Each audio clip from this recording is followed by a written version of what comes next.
الرحمن علم القرآن خلق الإنسان علمه البيان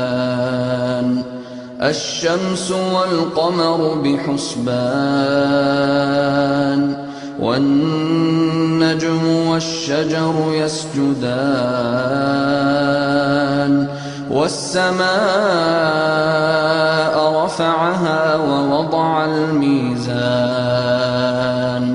ألا تطغوا في الميزان وأقيموا الوزن بالقسط ولا تخسروا الميزان